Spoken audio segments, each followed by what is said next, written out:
They laughed at her hoodie, mocked her sneakers, and dismissed her as nobody. But when the plane landed at a military base, the entire squadron of F-22 pilots rose to their feet and saluted her. This is the story of Midnight Viper. The Seattle airport had been a blur of chaos, chatter, and movement.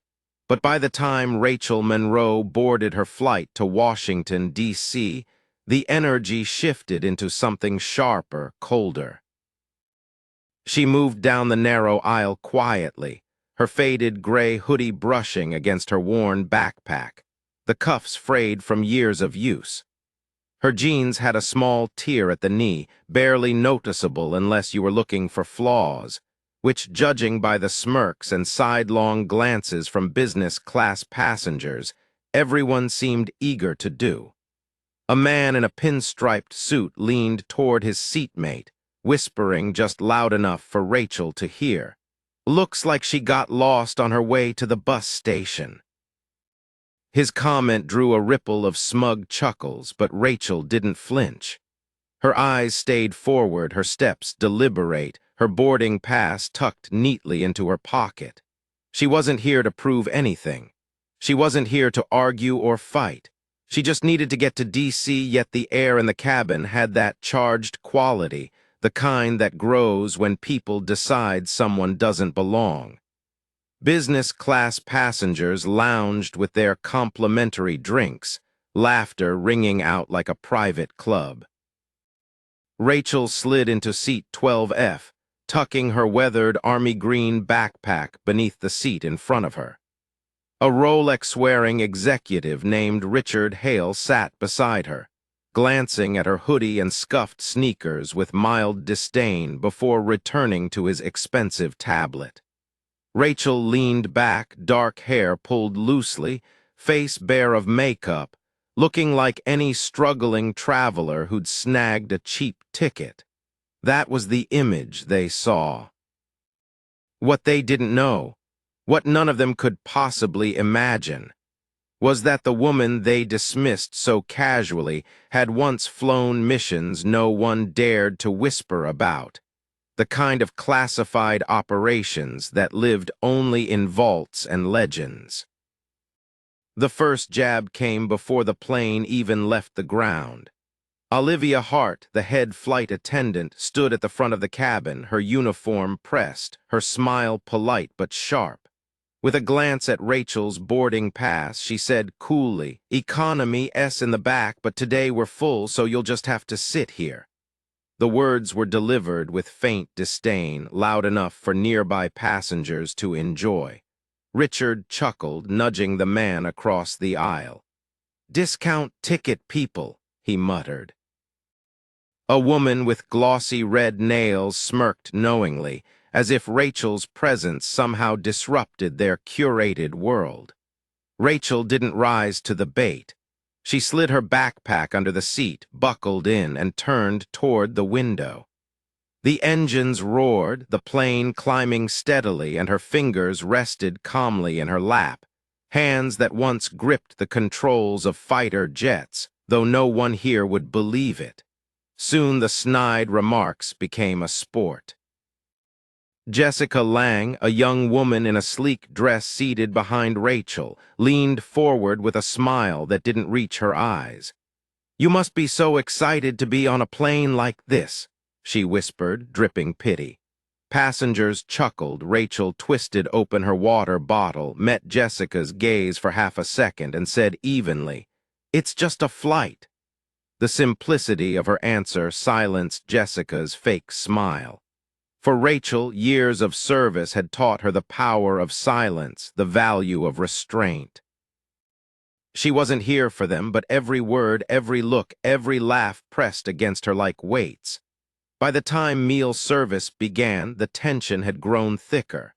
Olivia passed Rachel's row, handing menus to business class with warm smiles before glancing at Rachel and announcing loudly, "Sorry, these are only for premium passengers." The cabin rippled with laughter, a businessman sneering, "Don't worry, she's probably used to fast food."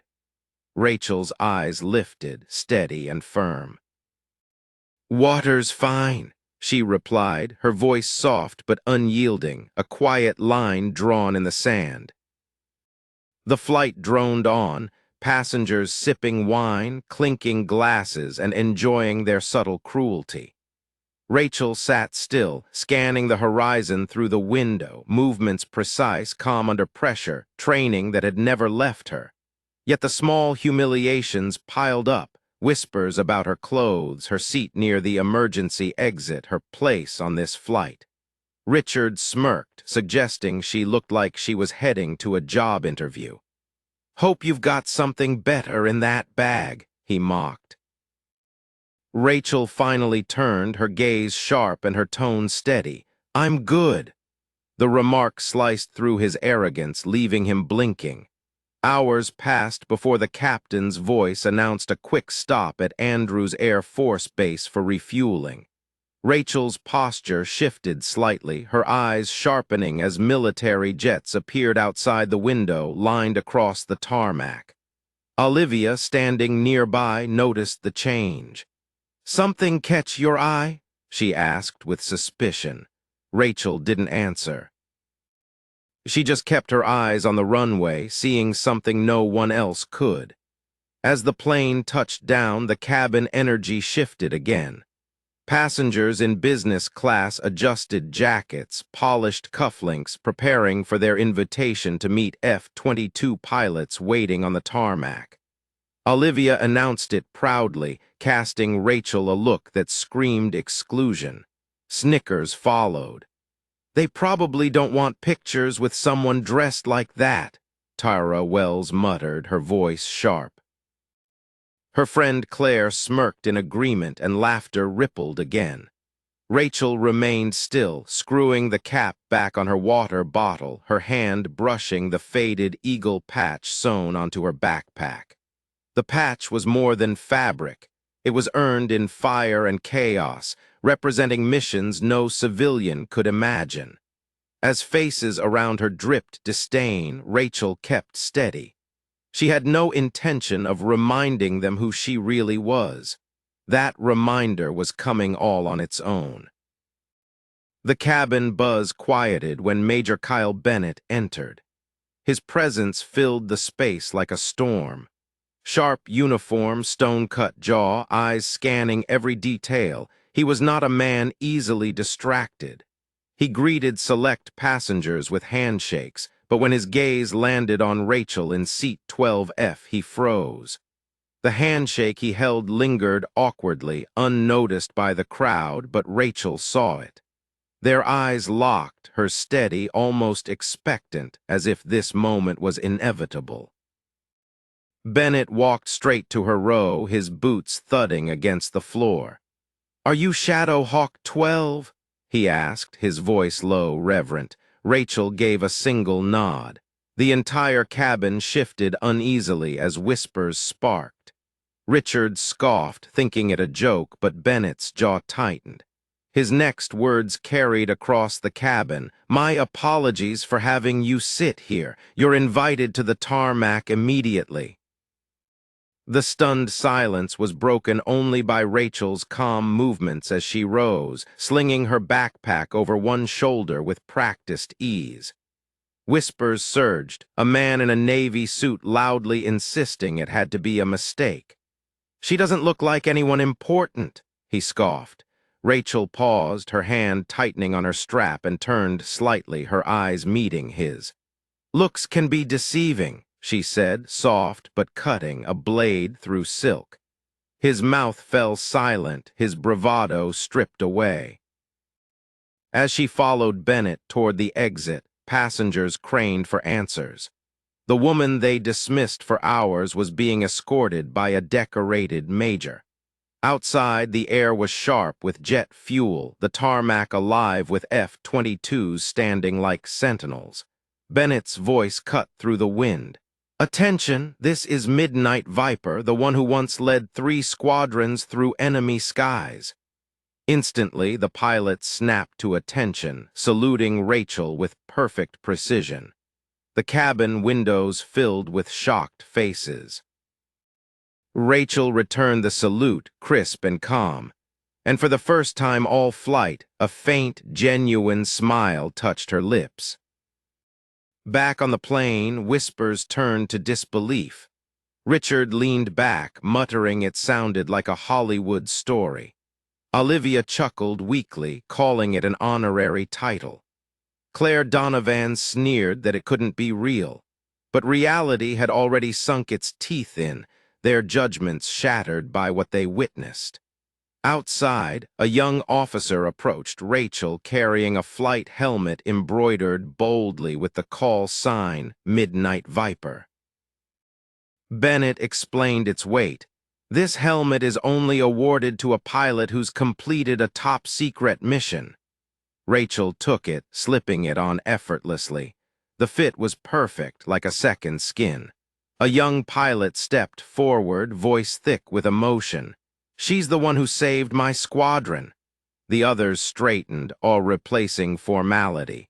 Another young man, his face still boyish, approached Rachel hesitantly with a weathered logbook.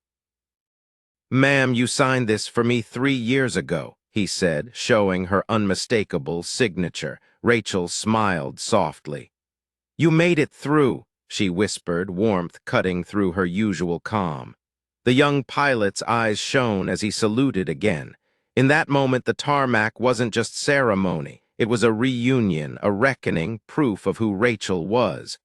Back inside, Olivia forced politeness, offering a brittle smile. "Well, it's nice to have a special guest." Ethan Carter scoffed about a PR stunt, but his voice lacked conviction. Another flight attendant approached nervously, offering Rachel a silver eagle pin from the crew. Rachel accepted it silently, pinning it to her backpack.